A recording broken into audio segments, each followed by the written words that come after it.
Merci beaucoup à tous les six d'avoir accepté de vivre cet échange.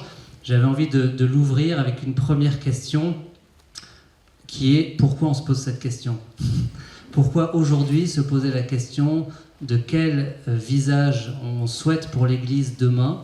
Et quand on dit ça, dans quel visage d'Église pour demain, en fait, de quelle Église on parle quand on parle de l'Église ? Est-ce qu'on parle d'une institution qu'il faudrait relooker, réformer pour qu'elle soit plus adaptée au monde ou qu'en tout cas elle présente une image plus correcte ?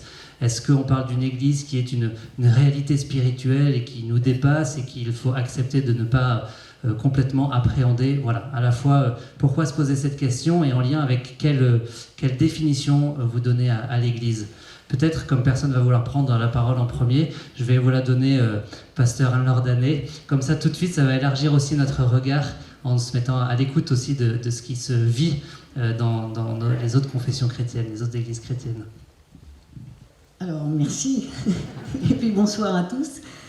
Je dirais qu'il y aurait une raison à la fois externe et interne.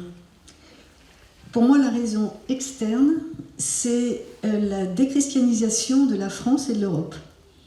Et du coup, qui nous amène à cette raison interne, c'est-à-dire de nous replacer devant la vocation de l'Église qui a sa raison d'être en annonçant l'évangile de Jésus-Christ. Et ça nous donne une vision, un horizon, qui nous rappelle d'abord que l'Église, c'est l'Église de Dieu, et que cette vision, nous la recevons, nous ne l'inventons pas, nous la recevons. Et annoncer l'Évangile passe par chaque croyant. Ça veut dire que cet Évangile, il l'a touché, il a été saisi par une parole qui l'a mise en route. Et en même temps, ça veut dire aussi que les églises ont la responsabilité d'aider les croyants à devenir adultes dans leur foi pour justement rendre compte de l'espérance qui est en eux, de pouvoir annoncer cette bonne nouvelle de Jésus-Christ. Et alors vous le savez aussi, dans le protestantisme, on a une définition de l'Église qui n'est pas identique à celle de l'Église catholique. C'est bien aussi le point d'impasse en ce moment dans le dialogue œcuménique, puisque pour les protestants, l'Église, c'est un événement. Un événement, c'est-à-dire qui ne se passe pas forcément dans un temple, mais un événement qui est la proclamation de la parole de Dieu, à la fois dans des mots et en gestes. C'est-à-dire, Calvin aurait dit, c'est la proclamation de la parole de Dieu et l'administration des sacrements. Et du coup, ça veut dire aussi qu'il y a dans cette définition de l'Église une responsabilité qui revient à chacun. De dire, eh bien, à partir du moment où on est dans cette responsabilité d'annoncer l'Évangile, on est aussi en lien avec les autres, parce que le corps du Christ n'est pas divisé. Et alors là, cette ouverture œcuménique auquel moi je tiens très fort, c'est que quand je dis c'est l'Église de Dieu, c'est quelle que soit notre appartenance ecclésiale, nous nous appartenons aussi les uns aux autres parce que le corps du Christ n'est pas divisé. Nathalie Beccard, derrière nous, il y a écrit communion, participation, mission. C'est ça l'enjeu de cette question, quel visage d'Église pour demain ? C'est celui de la mission, l'évangélisation, comme disait le pasteur Anne-Laure Danet. Oui, alors c'est vrai que je dirais quel visage d'Église pour demain, pour moi c'est quelque chose qui ressemble à ce logo. C'est l'Église, peuple de Dieu, en marche, poussé par l'Esprit Saint, où tous marchent ensemble, quel que soit leur âge, leur état de vie, leur vocation, leur responsabilité. Je voudrais d'abord revenir sur pourquoi on se pose cette question, ce que vous avez introduit au départ. Le pape François dit souvent, on n'est pas dans un monde qui change, on est dans un changement de monde. Et on voit bien qu'on est vraiment à une pliure de l'histoire, dans un changement extrêmement profond. Et l'Église, elle est au cœur du monde, elle est dans le monde. Et elle est à la fois la même depuis l'origine, et en même temps, elle se déploie dans l'histoire en fonction de contextes historiques, sociaux. Et donc, le monde change, l'Église doit aussi changer. Et pour aller vers, c'est maintenant très clair, vers cette vision d'une Église synodale qui est, je rejoindrai ce que vous avez dit, vraiment cette Église peuple de Dieu où tous sont acteurs, protagonistes et au nom de leur baptême sont appelés à être disciples missionnaires. Donc c'est vrai que les trois mots-clés qui sont donnés sous le titre de ce prochain synode, enfin qui est ouvert, où on est tous appelés à marcher ensemble à l'écoute de l'Esprit, communion, participation, mission, ça nous donne 3 clés. Comment renforcer la communion ? Comment faire en sorte que vraiment tous participent, à commencer par les plus pauvres, ceux qui n'ont pas, généralement pas, qui ne sont pas entendus, ou qui ne donnent pas leur voix, ou ceux qui sont les plus éloignés. Et tout ça pour la mission, pour servir le monde d'aujourd'hui, parce que l'Église, elle n'a pas sa finalité en elle-même, il ne faut pas oublier ça. C'est toujours, elle a pour vocation d'être signe et sacrement de l'unité du genre humain et de servir la maison commune, de servir le monde. Donc c'est pour ça qu'elle doit changer. Ce visage d'église, François Heuvet, il est donc à la fois le visage, chacun des visages des baptisés au service de cette mission. C'est aussi le visage d'une institution qui est interpellée aujourd'hui, qui est aussi appelée à se repenser, justement en lien avec ce monde qui change. Oui, il me paraît effectivement assez clair que nous sommes à une période charnière, à la fois d'évolution du monde et aussi d'évolution de l'Église. Ce qui n'est pas facile du reste parce que nous sommes confrontés à des questions absolument décisives. Au début, vous posiez la question pourquoi nous sommes rassemblés, pourquoi il y a tant de monde ce soir. Bon, il y a deux événements bien connus que je rappelle très brièvement, qui sont d'abord le rapport de la SIAZ remis le 5 octobre, et puis le synode sur la synodalité qui commence au même moment. Je dirais la conjonction des deux, je dirais presque providentielle, puisque c'est une obligation à repenser une église vraiment synodale. Et je crois que c'est très important que ce soit, nous ayons commencé par la parole d'une pasteur protestante, puisque nous avons besoin de réfléchir cela ensemble et d'entendre que l'église est un événement de parole. Je pense que c'est quelque chose qu'en tant que catholique, je reçois tout à fait. Alors, vous parliez d'institutions. Je rappelle une anecdote. Antoine, dans un groupe, d'un mouvement ignatien, mais peu importe, je ne dirai pas lequel, un couple dont le fils allait être ordonné prêtre. Et réaction d'un des membres du groupe, « Ah, il va entrer dans l'église !» Bon, nous avons réfléchi à cela, c'était une bonne occasion de réfléchir justement à ce qu'est l'église. Il s'est rendu compte assez vite que... mais c'est significatif. Je crois que c'est significatif de quelque chose qui n'est pas encore perçu par beaucoup de catholiques, que l'église, c'est vraiment tout le monde. Alors, bien sûr, il y a une institution parce qu'il faut s'inscrire dans une durée, mais en tout cas, je trouve qu'un des chantiers aujourd'hui à penser, c'est vraiment de traverser le fossé qui sépare ce qu'on appelait autrefois l'église enseignante, c'est moi, l'église enseignée, c'est vous. En l'occurrence, l'église enseignante, c'est le clergé, les évêques et les prêtres obéissant à leur évêque, et l'église enseignée, c'est ceux qui écoutent, les religieuses, bon. Les laïcs. Je vous passe la parole juste après, Sarah. C'est pour ça que j'ai fait exprès. Mais je crois que c'est une topographie, on en rit heureusement qu'on en rit, mais qui est encore... on ne s'en débarrasse pas comme ça. Donc on entend le besoin de cette institution, vous dites, pour durer dans le temps, et en même temps, ces questions aussi fondamentales qui émergent. Sœur Agnès, puisque vous avez été interpellée directement, ça fait la transition est toute trouvée. Voilà, vous, par rapport à ces réflexions aussi sur l'Église, ce que l'Église traverse aujourd'hui, quel visage et puis quelle Église.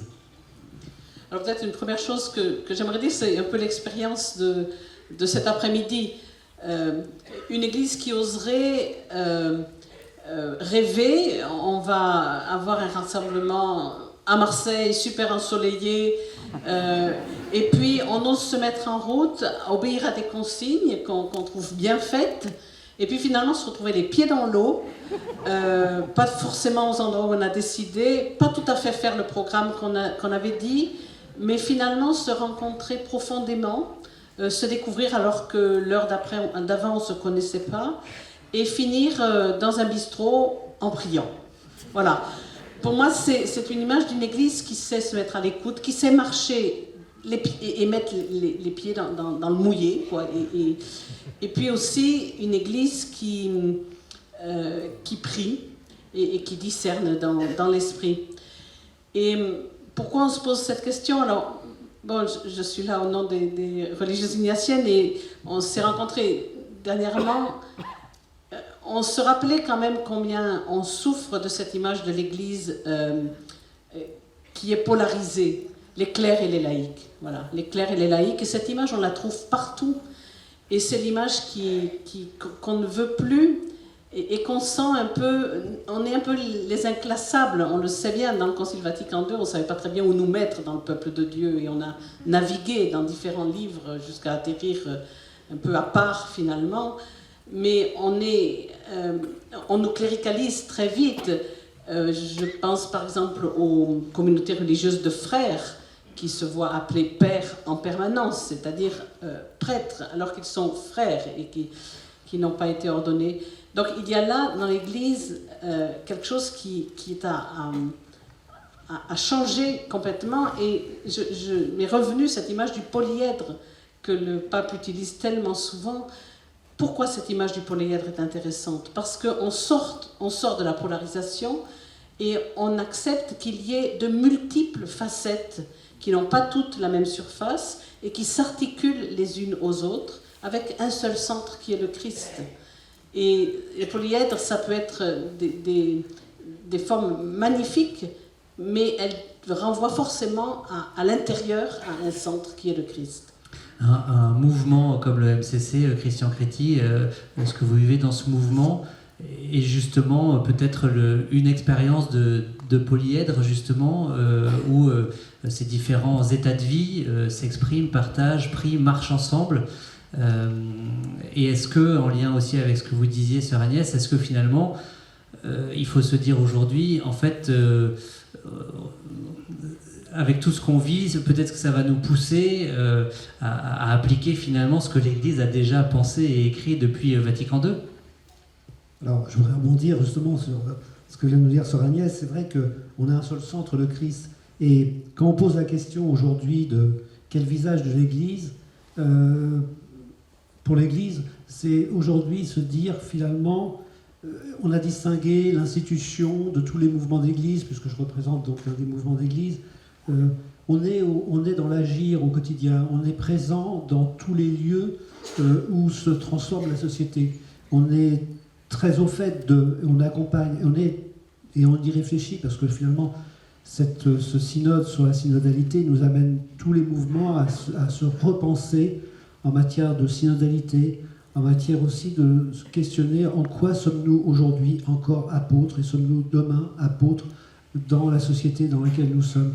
Et je crois qu'il ne faut pas distinguer de ce qu'est l'institution, l'Église et l'Église en général. Nous sommes peuple de Dieu et nous sommes Église tous ensemble. Et je pense que c'est important qu'il y ait cette cohésion, cette dimension de synodalité, d'écoute, d'attention l'un pour les autres, de ne pas juger. On n'est pas les uns les autres, on n'a pas à juger, on a à marcher ensemble. Je pense que les mouvements, en particulier les mouvements d'action catholique, que je représente aussi en particulier sur ce sujet, ont cette dimension.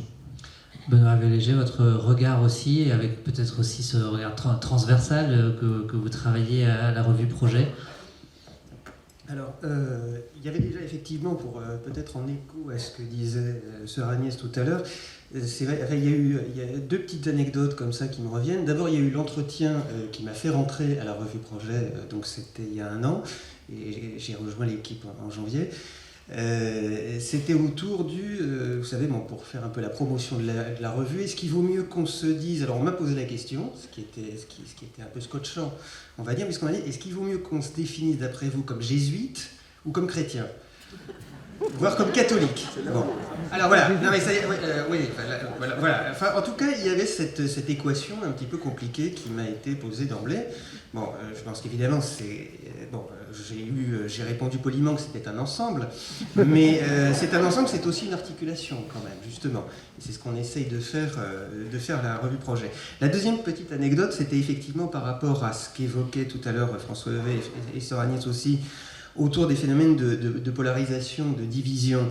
On en plaisantait parce que, bon, vous savez, donc, la revue Projet dépend du CERA, Centre de recherche en action sociale. Donc on a un pôle doctrine sociale de l'Église et puis il y a le pôle revue Projet. Et une fois, d'ailleurs, où les jésuites présents n'étaient pas là, on était avec l'une des sœurs auxiliatrices et on dit, ah bah tiens, mais je lui dis, ah bah non, en fait, c'est moi qui ai commis l'erreur. Je lui ai dit, mais en fait, il n'y a que toi qui n'es pas laïque. Mais je suis laïque selon le droit canon. Comme quoi, vous voyez, même quand on a été un peu imprégné par cette culture-là, la confusion est possible. Sinon, évidemment, et sans être trop long, Nous, c'est justement, peut-être que le premier principe de synodalité, et c'est justement la vocation d'une revue comme projet, c'est justement de saisir en quoi justement ce monde est en train de changer. Et de le voir justement, alors par le prisme évidemment de thématiques qui nous tiennent tous à cœur, qui sont les inégalités socio-économiques, qui sont l'écologie politique aujourd'hui, et puis bon, la question migratoire, et aussi plus largement, et on voit comme elle articule à mon avis tout le reste, c'est la question démocratique. Bon, c'est-à-dire effectivement, où est-ce qu'on gouverne ensemble? Ça s'applique à l'Église et ça s'applique ailleurs. Sœur Nathalie Bécard, est-ce que, avec ce synode que vous avez évoqué, l'enjeu c'est justement, enfin comment est-ce qu'on peut arriver à résumer les défis qui se posent à l'Église, et est-ce que l'enjeu de cette démarche synodale, cette marche ensemble dans laquelle le pape nous invite à entrer, c'est justement une façon de, en tout cas de ne pas rester statique, de se dire on se met en mouvement, on ne sait pas forcément où ça va nous emmener, mais on y va, et puis peut-être qu'on aura les pieds mouillés, mais c'est pas grave, il faut quand même y aller, quoi. Oui, tout à fait, c'est-à-dire l'enjeu il est assez clair, hein. Il est la conversion synodale de l'Église. Ce dont on prend conscience aujourd'hui, on vit la synodalité, et ce synode vraiment comme un fruit de Vatican II, hein, et de l'ecclésiologie de Vatican II, qui a mis l'accent sur l'Église comme peuple de Dieu. Et comme le disait François, on a encore trop, tous dans nos têtes, la vision d'une Église pyramidale qui met l'accent sur l'institution, sur la hiérarchie, et qui sépare les clercs et les laïcs. Et en fait, Vatican II remet le focus de manière très claire en disant, il met d'abord le focus sur le baptême, sur les baptisés. Le chapitre 2 de Lumen Gentium sur le peuple de Dieu est avant le chapitre 3 sur la hiérarchie. Et donc, c'est comment on change le focus pour vraiment d'abord se considérer tous. On a plus en commun que ce qui nous différencie. Et la synodalité, c'est justement cette vision dynamique de l'Église dans l'histoire, comme peuple de Dieu. Et ça va avec la vision d'une Église relationnelle, inclusive, où en fait on ne peut pas se penser indépendamment les uns des autres. Il n'y a pas de pasteur sans fidèle, il n'y a pas de fidèle sans pasteur. Est-ce que vraiment on prend conscience qu'on est d'abord tous de la même communauté, et que ceux qui ont un service ou un ministère, c'est pour le service de la communauté, ils ne sont pas extérieurs à la communauté.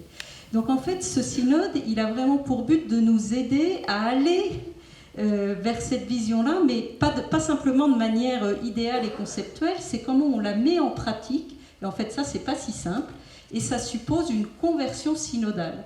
Donc l'enjeu très clair pour le synode, c'est la conversion synodale de toute l'Église à tous les niveaux, et ça commence par une conversion personnelle. On a tous à faire un chemin de conversion personnelle et communautaire, et en étant vraiment enracinés dans la prière, l'écoute de la parole de Dieu, et s'écouter les uns les autres pour écouter où l'Esprit Saint nous emmène, et on ne le sait pas d'avance. Voilà, c'est ça qui n'est pas facile, c'est que le chemin il est ouvert, on doit passer sur l'autre rive, on est parfois dans la tempête et on ne sait pas d'avance quel sera le chemin. Sans chercher forcément à penser ce concept de synodalité, mais plus finalement à le vivre, à en faire l'expérience. Pasteur Anne-Laure Danet, quand vous entendez vos sœurs et frères catholiques autour de ces tables envisager ce sujet de la synodalité, comment vous réagissez?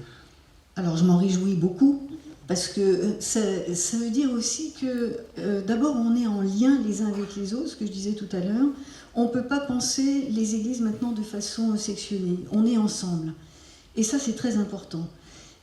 Alors évidemment, comme protestante, tout de suite ce qui résonne, c'est le coup d'après, c'est-à-dire les deux questions qui arrivent pour moi, c'est à la fois la question, comment je vais dire ça, à la fois de l'autorité et de la gouvernance. Parce que derrière, quand même, la question du synode, c'est ça qu'il y a. Et vous savez, dans le protestantisme, parce qu'on a cette définition de l'Église que j'ai donnée, mais du coup, ça veut dire, avec notre compréhension aussi du sacerdoce universel, c'est-à-dire, on est tous égaux devant Dieu, les ministères sont des fonctions indispensables. Hein. On ne les minimise pas. La fonction pastorale est une fonction indispensable pour l'Église, mais c'est une fonction et qui n'est pas exclusive. Ça veut dire que le gouvernement est collégial, systématique, Et on a une compréhension peut-être horizontale de notre fonctionnement. Et puis, deuxièmement, l'autorité, elle n'est jamais personnelle. Elle est circulaire. Il y a un va-et-vient permanent. D'ailleurs, chez nous, ce n'est pas un système synodal. Pour les églises luthéro-réformées, c'est un système presbytéro-synodal. C'est-à-dire, il y a un va-et-vient entre l'église locale et le synode national. Alors, j'entends aussi tout de suite ce que vous allez me dire, c'est que oui, on a un déficit du côté protestant, c'est qu'on n'a pas travaillé, et dès la Réforme, cette question de la visibilité, de la catholicité de l'Église, et c'est pas structuré chez nous, on n'a pas cherché à le structurer d'ailleurs. Mais en même temps, c'est vrai chacun est concerné. L'Église, c'est l'affaire de chaque membre. C'est pas l'affaire de quelques-uns. Du plus petit jusqu'à celui qui a des responsabilités nationales. Sur ce sujet de l'autorité et de la gouvernance, par exemple, sœur Agnès, vous représentez, du coup, je le disais en introduction, une quarantaine de congrégations. Comment est-ce qu'au sein d'une congrégation, il y a une personne qui fait autorité tout en s'assurant la participation de tous à la vie de la communauté? Est-ce qu'il y a des expériences aussi peut-être que ça évoque pour vous? Oui, je crois que la vie religieuse, en ce sens, au sein de l'Église catholique, devrait être un peu regardée un peu sur... Parce que l'histoire... Je voudrais peut-être d'abord me référer à l'expérience d'Ignace lui-même, parce que Ignace, d'abord, il a commencé à marcher seul et à pied. Sous la pluie. Probablement sous la pluie aussi, mais il a marché seul sous l'impulsion de l'esprit. Voilà. Et que je crois que nous pourrons marcher ensemble que si nous nous aidons les uns les autres à nous mettre en route seuls sous l'impulsion de l'esprit. Et beaucoup de nos communautés religieuses d'ailleurs se trouvent un peu dans ces lieux un peu carrefour où les gens cherchent et sont aidés. Et Ignace nous a donné des outils, des moyens qui sont précieux pour ça.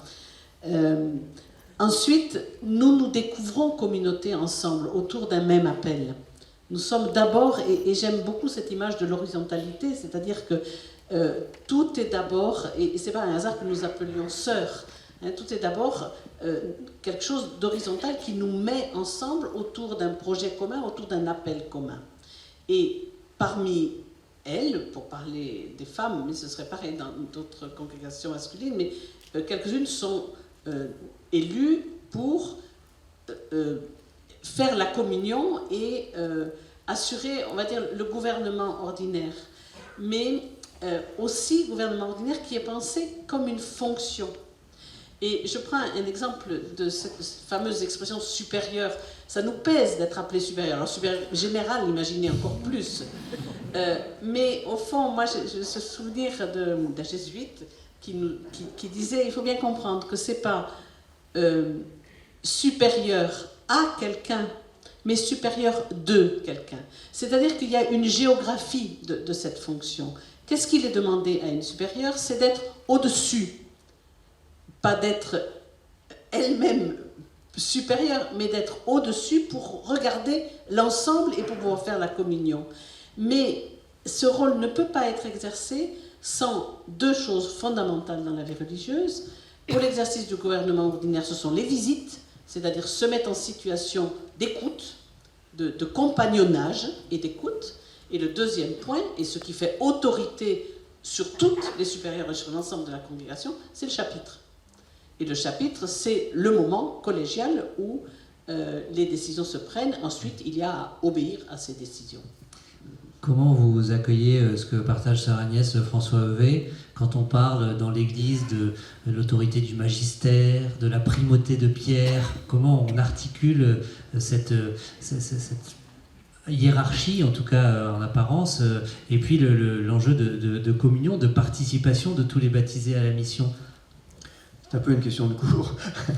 Je crois, alors peut-être qu'on pourrait aussi au mot hiérarchie associer, je dirais, l'altérité, c'est-à-dire le témoignage que justement l'Église, c'est pas simplement une assemblée délibérative, ce qui pourrait être, je dirais, l'autre versant. Il y a le premier versant, c'est la pyramide, ou même presque l'axe vertical qui va de Dieu le Père jusqu'au simple fidèle en passant par le pape, l'évêque, etc.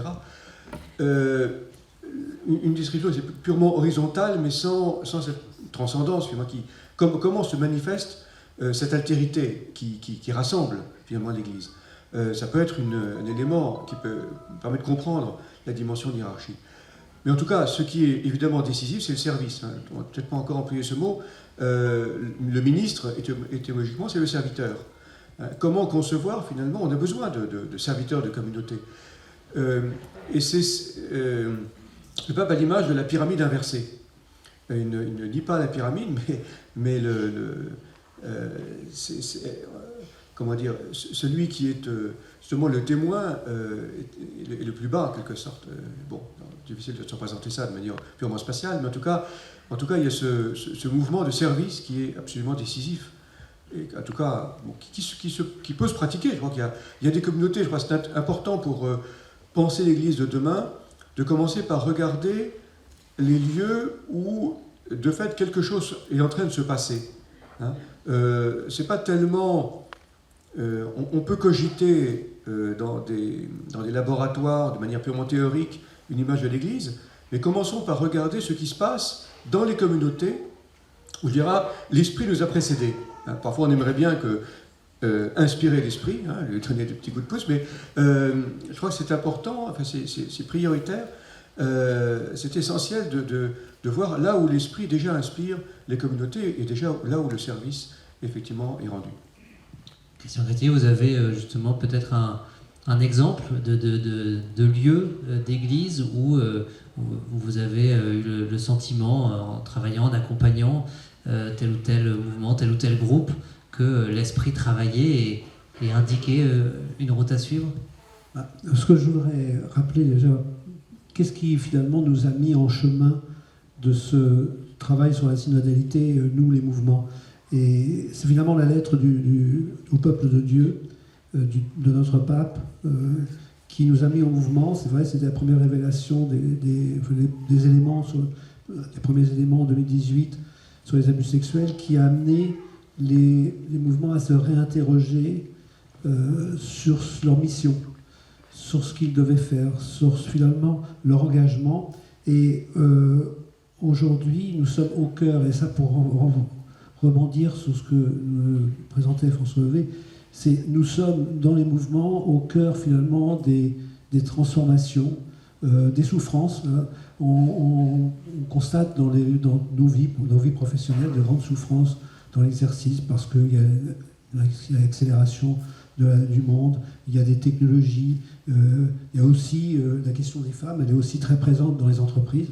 On parle beaucoup, évidemment c'est un vrai sujet au cœur des préoccupations de l'Église, mais c'est un vrai sujet aussi dans les entreprises. Les femmes sont souvent aussi en souffrance dans l'entreprise, et les mouvements ont été saisis de cette question, et on est amené justement à essayer de réfléchir, à apporter des réponses concrètes pour ceux qui sont en responsabilité. Par exemple, dans le cas du MCC, nous sommes un mouvement de cadres et de dirigeants qui sommes en responsabilité, et qu'on a justement ce besoin d'exprimer notre foi, d'avoir une unité entre nos foi et nos actes dans la vie professionnelle, et nous sommes à un rouage de la transformation, et nous sommes à un rouage dans l'action. Je reprends cette image de la pyramide inversée et cette notion de service. Est-ce que si on voit cette pyramide dans l'autre sens, du coup, il y a un enjeu qui est de faire vivre aussi, et ça peut être le visage de l'Église de demain, une unité de ce peuple débaptisé, malgré, au sein de ce même peuple, des divergences sur des questions d'éthique, de morale. Voilà, on voit, quand on regarde nos frères protestants, que ces différences-là s'expriment. Et du coup, par rapport à cette question, Benoît Léger aussi, vous disiez que vous aviez pas mal travaillé la question de la démocratie. Voilà, comment penser une église synodale où du coup ces divergences aussi peuvent s'exprimer sans remettre en cause l'unité de l'église dans un monde qui prône beaucoup la démocratie? Est-ce que l'église finalement est invitée à s'en inspirer, ou est-ce qu'en fait l'église c'est autre chose et elle n'a pas à s'inspirer de cette démocratie telle que le monde la propose? Si vous voulez, c'est très compliqué parce que est-ce que justement notre modèle démocratique fait encore modèle aujourd'hui? Je veux dire, on peut justement se poser la question. C'est-à-dire qu'on voit bien que on parle, bon, évidemment avec les événements comme le rapport de la commission Sauvé, voilà, ça a évidemment beaucoup secoué, ça a fait la une de l'actualité, bon, avec, mon Dieu, mais l'Église catholique est dans une telle crise institutionnelle, etc. Alors, le problème, si vous voulez, c'est que par rapport à ça, nos propres institutions démocratiques représentatives que nous élisons en tant que citoyens, elles-mêmes sont quand même, confèrent les élections régionales et départementales de cette année en France, qui se sont soldées par 70% d'abstention. Donc on peut se demander effectivement quel modèle, quel type d'institution devrait inspirer l'autre. Ça peut quand même se poser. Ce que je dirais, c'est que, dans le cas effectivement dans le cas de l'Église, bien sûr que l'Église ne sera jamais une sorte de somme de volonté individuelle de ceux qui la composent. Il y a quand même quelque chose au bout d'un moment qui va au-delà de ça, qui est effectivement, on est dans un rapport à la transcendance, mais qui justement doit en même temps éclairer qui peut aussi éclairer par rapport à des choix de société qui se posent aujourd'hui. Et par exemple, moi je trouve que justement le lien qui peut être intéressant entre question démocratique et question de la synodalité, c'est justement, alors on s'y efforce avec mes collègues du CERAS ou de la revue, mais bien d'autres aussi, justement essayer déjà de ressaisir, même au-delà du peuple des baptisés, ce qui nous est vraiment commun. Je pense que ça aujourd'hui, par exemple, c'est quelque chose... et on est d'ailleurs à un moment très paradoxal parce qu'on voit bien comme, par exemple, justement, là, je pense à la question écologique, dont il est quand même... ou la question migratoire, dont il est vraiment question dans les deux grandes encycliques de François, Laudato Si et Fratelli Tutti. Justement, c'est des questions qui, je pense, sont éminemment politiques, qui posent justement la question de notre vivre ensemble, même au-delà de la simple sphère, effectivement, des baptisés de telle ou telle église. Et l'intérêt pour nous, justement, c'est d'aller vraiment ressaisir à travers ces questions ce qui, aujourd'hui, nous est commun à tous. Nathalie Beccard, Benoît parle de ces institutions démocratiques qui ne mobilisent plus, par exemple sur le sujet des élections. On est dans un contexte où effectivement beaucoup d'institutions sont plutôt contestées ou moins crédibles. Est-ce que il faut penser à un visage d'église demain où l'institution elle-même, avec tout ce que ça... Dans ma question, il y a aussi... l'institution, c'est les musées, la Banque du Vatican, enfin voilà, est-ce que tout ça empêche l'Église d'être l'Église, ou est-ce que en fait c'est bien que ça existe et il s'agit de repenser peut-être des fonctionnements, ou est-ce qu'il faudrait imaginer que ça n'existe plus? Alors, je crois qu'il faut se remettre en mémoire d'abord, et c'est compliqué de parler de l'Église parce que c'est une réalité très plurielle, diverse. Et pour moi, d'abord, et puis c'est ce qui est posé dans le Concile, dans ce grand texte sur l'Église qui est Lumen Gentium, c'est d'abord un mystère, l'Église. Voilà, alors on peut en parler des heures, mais c'est un mystère qui repose sur le mystère de la Trinité, et que c'est la Trinité qui nous donne l'image de ce que devrait être l'Église. Mais en même temps, l'Église, c'est un mystère humano-divin. Donc il y a à la fois quelque chose qui nous échappe et en même temps elle est très concrètement avec une nature humaine, avec nous dans le monde et elle interagit à travers des structures avec des systèmes démocratiques ou d'autres systèmes politiques. Donc il y a toujours cet aller-retour entre l'Église et la société, le monde, les autres instances. Et ce qu'on voit aujourd'hui, qui est très intéressant, j'arrive là, comme vous le disiez, hier j'étais à Rome, j'ai failli rater mon avion parce qu'il y avait Joe Biden au Vatican et qu'ils avaient tout bloqué de partout, c'était compliqué de sortir de chez moi et d'arriver. Voilà, vous avez tous les dirigeants politiques qui se précipitent au Vatican pour rencontrer le pape François, qui est un vrai leader, enfin qui est reconnu comme un vrai leader politique, notamment sur les sujets Laudato Si, migrants et autres. Et moi je découvre que dans ma fonction, il y a aussi cette dimension à travers le lien avec les ambassades. Enfin voilà, l'Église est écoutée en fait sur beaucoup de sujets, notamment à travers le pape François, mais pas seulement. Et en même temps, la synodalité, si elle fonctionne bien, Et c'est vraiment un processus spirituel, mais ça demande une manière de faire et de trouver des processus participatifs. Elle est, comme le dit le pape François dans son grand texte sur la synodalité du 17 octobre 2015, pour les 50 ans du synode, où il dit à la fin, elle a quelque chose à dire aux nations. C'est-à-dire que, à la fois l'Église, on le voit bien aujourd'hui, et à travers ce qui se passe avec la crise des abus, le rapport de la CIAS, on a à apprendre des autres institutions comment introduire des manières de faire plus transparentes, de redevabilité, de gouvernance. On a à s'inspirer des autres. On ne peut pas copier-coller parce que l'Église n'est comparable à aucune autre institution. Donc le danger, c'est si on prend exactement les systèmes mis en place dans l'entreprise, par exemple, et qu'on les copie-colle dans l'Église, ça ne peut pas fonctionner. Mais on peut s'en inspirer et discerner. Et en même temps, l'Église, elle a une voix prophétique, elle peut avoir une voix prophétique qui peut inspirer d'autres. Et voilà, et ce dialogue-là, il est très riche et fécond. Je termine en disant aussi, puisqu'il y a à peine 15 jours, il y avait aussi le Premier ministre qui est venu au Vatican avec le ministre de l'Intérieur et le ministre des Affaires étrangères. J'ai eu à les rencontrer aussi à l'ambassade. Ils étaient très intéressés d'en savoir plus et de découvrir comment le synode fonctionne, comment l'Église va bouger. Enfin, ce dialogue-là, il est fécond. Comment discerner, François Heuvet, si on est justement, que ce soit à l'échelle du Vatican ou à l'échelle de nos petites communautés paroissiales, communautés religieuses, si nous sommes dans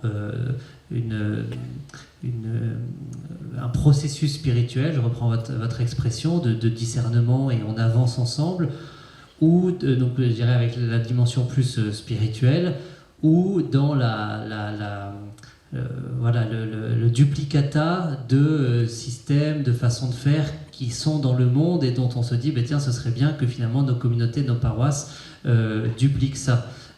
Parce que finalement, l'Église, avec un grand E, est un mystère humano-divin, mais quelque part, ce mystère-là, il se vit aussi en chacun de nous. Et comment est-ce que quand je m'engage ou dans un mouvement d'une paroisse, comment discerner si je suis bien dans cette attitude-là d'être à l'écoute de l'Esprit Saint ou simplement si c'est moi qui porte mes petites revendications avec ce qui me paraît être bien pour la structure dans laquelle je m'engage?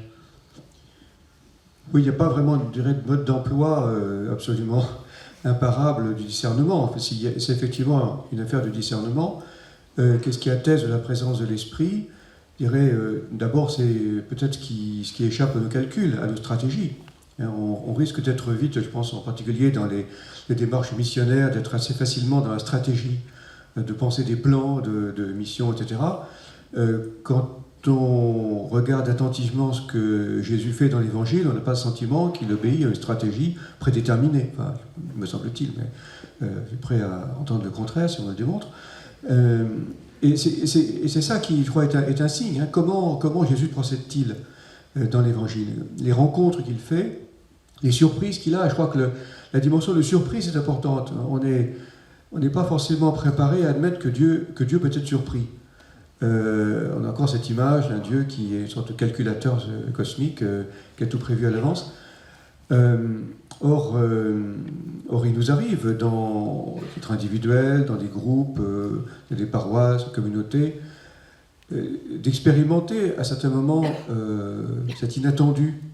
Quelque chose se passe, voilà, et on pressent que c'est la bonne direction. Moi, ce n'était pas ce qu'on avait prévu, mais c'est bien parce que c'est ressenti comme étant un plus de vie.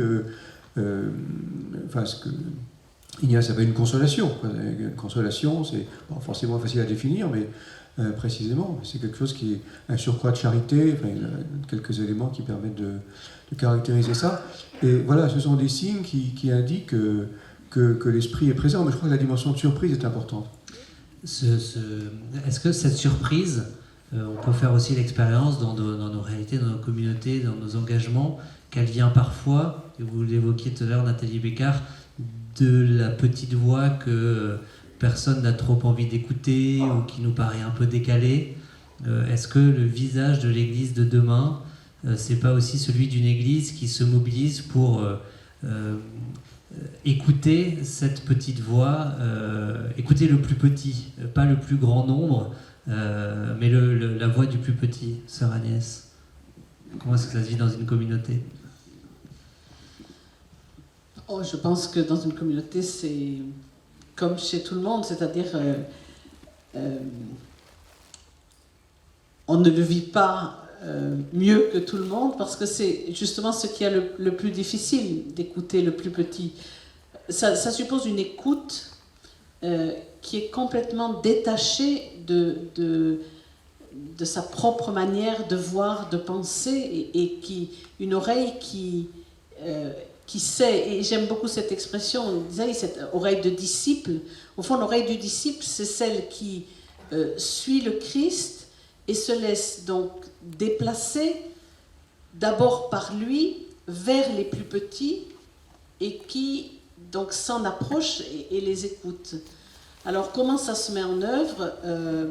Très imparfaitement, mais par une attention. Je parlais tout à l'heure par exemple des visites. Visiter une communauté, pour moi c'est rencontrer chacune de la communauté et puis ceux qui collaborent avec nous. Et dans le chacune, c'est ça qui est important parce que c'est au détour d'une conversation, au seuil d'une porte, dans un deuxième entretien inattendu, que quelque chose se passe et où on peut découvrir que finalement il y a là une vérité de quelque chose qui est en train de travailler la communauté par exemple, qui va ouvrir un chemin nouveau. Pasteur Anne-Laure Danet, François Heuvet évoquait la façon de faire de Jésus dans l'Évangile. Est-ce que l'enjeu aussi n'est pas pour nous tous de nous remettre à l'écoute, à l'école de cette Église des premiers temps, qui en plus aurait le mérite de nous ramener à une unité des chrétiens vraiment vécue, même si déjà ça se castagnait un peu parfois. Mais voilà, est-ce que en contemplant ce qui se vivait voilà, dans cette Église primitive, est-ce que ça peut nous inspirer pour notre Église d'aujourd'hui ? Alors je ne partage pas tout à fait votre lecture, parce que je ne crois pas qu'il y avait une église primitive, idéale, qui fonctionnait. On voit bien, il suffit de prendre les livres du Nouveau Testament les uns après les autres, pour voir que s'ils sont là, ces livres, c'est parce qu'il y avait de la dispute au sein des communautés, et entre les communautés. L'apôtre Paul, par exemple, règle une quantité de problèmes, par exemple dans l'église de Corinthe. On le voit bien, tout y passe. Hein. Et avec voilà, tout y passe, la vie quotidienne, la vie culturelle, etc. Donc on voit bien que cette église idéale, elle n'a jamais existé. Mais pour moi, l'essentiel, mais vous l'avez dit, hein, donc là je trouve qu'on se rejoint complètement, et ce magnifique thème de la synodalité, il est essentiel parce qu'il nous place ensemble devant notre vocation, qui est de dire, encore une fois, l'Église, elle concerne chacun. Et puis c'est cette mise en marche du peuple de Dieu voilà. Et donc du coup, je rebondis aussi sur la question du discernement.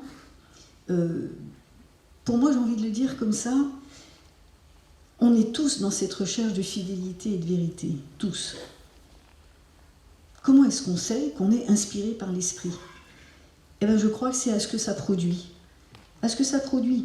C'est-à-dire, je rejoins ce que disait François tout à l'heure, ces inattendus, c'est ce qu'on pourrait dire, c'est ces éclats de résurrection dont parle Christian Bobin. Ces éclats de résurrection, c'est quoi ?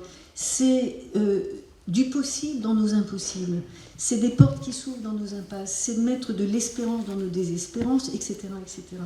Et c'est pour ça que je dis que l'Évangile nous concerne tous et l'Église nous concerne tous. Et à partir du moment où on repère ce que ça produit, et on le sait bien aussi ce que ça produit, l'apôtre Paul aussi le dit dans Galates, mais, et la liste n'est pas exhaustive, c'est la joie, c'est la paix, c'est la bienveillance, etc. etc. Et il me semble que du coup, l'Évangile ne crée pas de la division, l'Évangile ne crée pas du malheur, de la désespérance, mais au contraire, cette joie, ce souffle qui nous met en marche et qui permet de dire à chacun, parce que tu es vivant, c'est parce que je t'ai désiré et parce que je t'aime. Tu peux être debout, qui que tu sois. Et ça change tout. Et c'est pour ça aussi que je me permets de dire, si je ne veux pas être trop longue, que pour moi, l'Église n'a pas un fonctionnement démocratique. Même si ça en a les allures, et ça c'est sûr. Mais ça n'a pas un fonctionnement démocratique. Il faudrait, pour être plus juste, il faudrait dire que d'abord, ce serait plus une christocratie. Pourquoi ? Parce que Christ nous rend frères et sœurs de lui, mais les uns les autres. Et ça change tout dans la qualité des relations entre nous. Et puis deuxièmement, l'idée, c'est pas que la majorité l'emporte dans nos débats. C'est que, comme François l'a souligné tout à l'heure, c'est pas une accumulation non plus ou une addition de positions individuelles, c'est cette recherche, ce discernement communautaire de la volonté de Dieu sur le thème qui est donné. Nathalie Beccard, vous vouliez réagir peut-être ? Oui, non, moi, juste pour, dans la suite, en fait, en vous entendant, vraiment la question fondamentale qui est posée dans ce synode, là, qui vient de s'ouvrir, et qui a une phase la plus importante, qui est celle de maintenant, dans tous les diocèses. Et la bonne nouvelle depuis vendredi, c'est qu'on vient d'annoncer l'extension de la phase diocésaine et nationale jusqu'au mois d'août prochain, donc pour laisser plus de temps. Voilà, avec cet enjeu d'une écoute et consultation la plus large possible, qui est une écoute et un discernement. Et donc je reviens à ce que vous venez de dire, parce que la question fondamentale qui est posée, c'est en fait comment on vit déjà ce marcher ensemble, ce style synodal, et à quel pas de plus l'Esprit Saint nous invite à faire. Et pour revenir à ce que vous disiez aussi sur l'origine de l'Église, les historiens de l'Église nous disent, en fait, à l'origine, le style de l'Église était synodal et collégial. C'est-à-dire, on pouvait ne pas être d'accord, s'engueuler, comme Pierre et Paul, voilà, devoir faire le premier concile de Jérusalem dans Acte 15, qui nous donne... voilà. Mais c'est-à-dire que quand on n'était pas d'accord, quand on avait des grandes décisions à prendre, on se réunissait en synode ou concile pour traiter les choses. Et puis on a eu un style qui a mis l'accent, et vous avez pointé ce problème, sur un exercice de l'autorité qui est devenu beaucoup trop personnel et individuel. Dans une église synodale, personne ne décide tout seul. Ça ne veut pas dire qu'il n'y a pas des responsables, des évêques, des prêtres ou des pasteurs qui ont une responsabilité finale, mais qui actent en fait une décision qui est prise dans un processus de discernement qui implique tout le monde. Tout ce qui concerne tout le monde doit être décidé par tous. C'est un principe de l'Église de l'origine qu'on est en train de redécouvrir. Et donc c'est pour ça que ça demande la voix de tous. Et l'Esprit Saint, il parle en particulier, pas seulement, je veux dire, c'est pas une affaire de nombre, comme vous le dites, il peut parler parfois dans des voix minoritaires. C'est pour ça que dans les conseils qu'on a donnés pour les diocèses pour faire leur synthèse au niveau diocésain, c'est pas une synthèse académique, c'est un acte de discernement dans lequel on peut être amené à reprendre et mettre dans la synthèse des choses qui ont peut-être été dites que 1, 2 ou 3 fois, mais qui sont capitales. Et on a senti que l'Esprit Saint a parlé là. Et pas seulement ce qui est commun à tous. Voilà, donc c'est vraiment important, je crois. Je voulais vous donner la parole, donc je vous propose de la garder juste parce que je trouvais intéressant aussi peut-être de vous poser cette question-là, même s'il n'y a pas que des Français dans la salle. Mais en fait, est-ce qu'il y a aussi un enjeu d'inculturation de cette proposition d'église synodale ? Est-ce que, voilà, par rapport aussi à un contexte français, une culture française, alors l'église de France, en ce moment, il y avait ce rapport de la SIAS, d'autres églises, d'autres pays avaient travaillé sur le sujet depuis plusieurs années déjà. Voilà, comment penser cette proposition de processus spirituel, de marche ensemble ? Est-ce qu'il y a des spécificités françaises sur le sujet, selon vous, qui aujourd'hui, du Vatican, avaient peut-être un regard assez universel ? Alors, ce qui est sûr, c'est que la démarche synodale et la vision de l'église synodale, et le logo, je crois, essaye de bien rendre ça, c'est une église qui n'est pas une église où on vit l'unité et la communion, mais pas d'une manière uniformisante. On n'est pas tous de la même couleur. Hein, et c'est une unité à l'image du polyèdre, et ça va complètement avec la dynamique d'inculturation. C'est-à-dire, la synodalité, ce n'est pas une technique, il n'y a pas une manière de la mettre en œuvre. C'est l'art du discernement, l'art d'écouter l'esprit et de le suivre, et ça va se décliner de bien des manières selon les cultures, les contextes. Et donc, cette vision synodale, elle va aussi avec une vision de l'Église comme église d'église locale.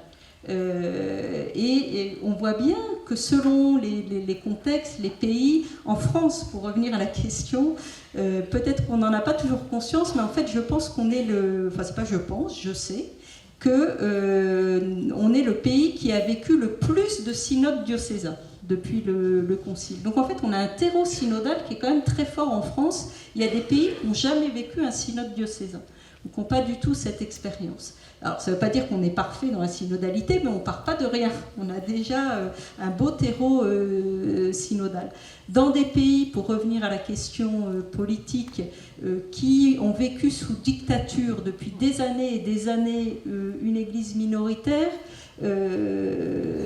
ça donne complètement autre chose. Nous, on est aussi façonnés par notre société laïque, démocratique, qui vient aussi, qui nous fait vivre la synodalité dans ce contexte-là.